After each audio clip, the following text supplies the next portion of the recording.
नमस्कार दोस्तों। स्वागत करता हूं आपका अपने चैनल में जिसका नाम है प्रोफेशनल डिग्री। तो दोस्तों, आज हम इस चैनल में बात करेंगे प्रोफेशनल कोर्सेज़ के बारे में, या फिर ऐसे कोर्सेज़ के बारे में जो टोटली जॉब ओरिएंटेड रहते हैं या फिर हमें एक रोज़गार दिलाने में सहायक रहते हैं। चाहे वो थ्रू जॉब हो, चाहे फ्रीलांसिंग हो, या फिर एज ए सेल्फ एम्प्लॉयमेंट, या फिर एज ए बिज़नेस। तो दोस्तों, मार्केट में काफ़ी सारे ऐसे इंस्टीट्यूट्स अवेलेबल हैं जो अलग अलग फील्ड के अकॉर्डिंगली आपको प्रोफेशनल कोर्सेज़ करवाते हैं या प्रोफेशनल कोर्सेज़ के सर्टिफिकेशन प्रोवाइड करवाते हैं, जिनके थ्रू आप जॉब्स या सेल्फ एम्प्लॉयमेंट में जा सकते हैं। तो दोस्तों, हमारा ये जो मिशन है ये फाइनेंशियल सेक्टर को लेके है कि फाइनेंशियल सेक्टर में ज़्यादा से ज़्यादा लोग इजीली अपनी जॉब जो है सिक्योर कर पाएँ। तो ये जो कोर्सेज़ है ये कोई भी किसी भी एज का पर्सन कर सकता है, चाहे कोई ग्रेजुएट है, या फिर कोई ग्रेजुएशन कर रहा है, या फिर कोई कर चुका है, रिटायर्ड पर्सन है, या फिर कोई अपनी जॉब के साथ साथ में कुछ एडिशनल करना चाहता है, या फिर किसी को अपने जॉब सिक्योर करने के लिए या जॉब में ग्रोथ के लिए सर्टिफिकेशन चाहिए। तो उस बेसिस पे ये कोर्सेज़ आप फाइनेंशियल सेक्टर में यूज़ कर सकते हैं। तो ये जो कोर्सेज़ हैं इनको प्रोवाइड करने वाली जो अथॉरिटी है NISM institute, national institute of securities and management. तो दोस्तों, ये जो इंस्टीट्यूट है इसका टाई अप है, या ये कह सकते हैं कि इनके कोर्सेज़ जो हैं ज़्यादा प्रमाणिकता दी गई है NSC और BSc के वर्क के लिए।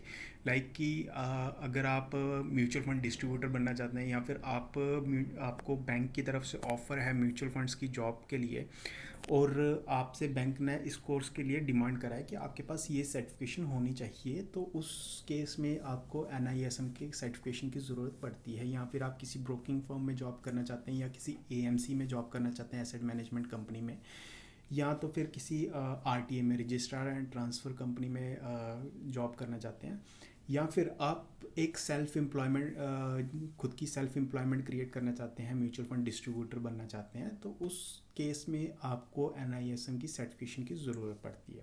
तो कुछ कोर्सेज़ हैं मेजरली जो इस टाइम पे काफ़ी डिमांड में है, वो भी मैं आपको बताऊंगा, एज़ वेल एज़ बाकी सब कोर्सेज़ जिनका आप बेनिफिट ले सकते हैं। आज की डेट में तो दोस्तों, एक वैल्यूर का जो एग्ज़ाम होता है वो भी NISM के थ्रू ही कंडक्ट होता है। और NISM के जो सेंटर्स हैं आपको हर स्टेट में मिलेंगे। इनके जो एग्ज़ाम सेंटर्स हैं वो NSE IT के नाम से हैं, जो नेशनल स्टॉक एक्सचेंज का एक सेंटर है जहाँ पे एग्ज़ाम्स वगैरह कंडक्ट किए जाते हैं। IRD के एग्ज़ाम वहाँ पे कंडक्ट किए जाते हैं, NISM के एग्ज़ाम भी वहीं पे कंडक्ट किए जाते हैं। तो दोस्तों, ये हो गई NISM की बात। तो जान लेते हैं NISM। ये मैंने NISM की वेबसाइट खोल रखी है, about NISM, the national institute of securities markets is a public trust established in 2006 by the security exchange board of India. तो सेबी ने सेटअप करा है NISM को, the regulator of the securities market in India. The institute carries out a wide range of capacity building activities at various levels aimed at enhancing the quality standards in security markets. The institute's 6 schools of excellence work in synergy towards creating professionalized securities market. NISM। तो दोस्तों, ये हमें पता चल चुका है कि जो NISM का फाउंडर है वो सेबी है, securities and exchange board of India.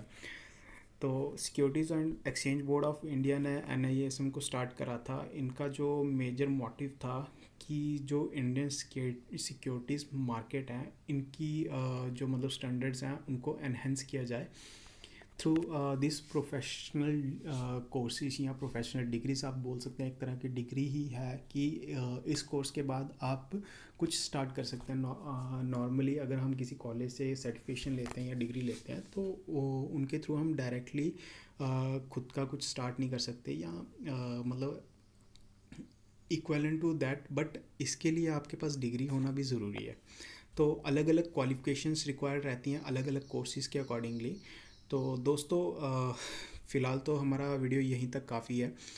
आगे हम बात करेंगे कि किस तरह से हम NISM का लॉगिन क्रिएट कर सकते हैं, किस तरीके से हम किस एग्ज़ाम में क्वालिफाई कर सकते हैं और किस एग्ज़ाम की क्या वैल्यूज़ हैं।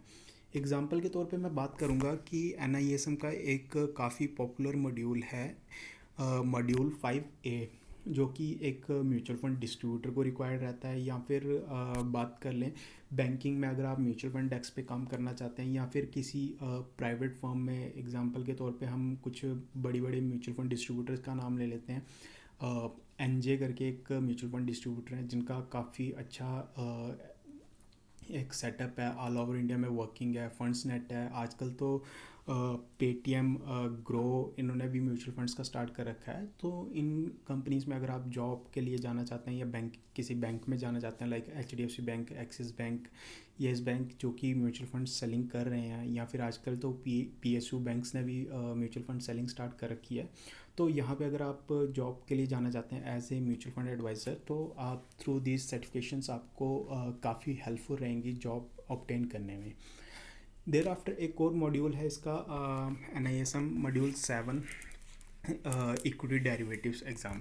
ठीक है, तो इस मॉड्यूल के थ्रू आप किसी ब्रोकिंग फर्म में जॉब कर सकते हैं, एक डीलर की जॉब आपको ईजिली ऑब्टेन हो सकती है। और भी काफ़ी सारे मॉड्यूल्स रहेंगे, स्टॉक मार्केट एनालिसिस या स्टॉक एनालिसिस या फिर कंपनी एनालिसिस की जॉब्स के लिए काफ़ी सारे रहते हैं। तो सब पे हम बात करेंगे बारी बारी।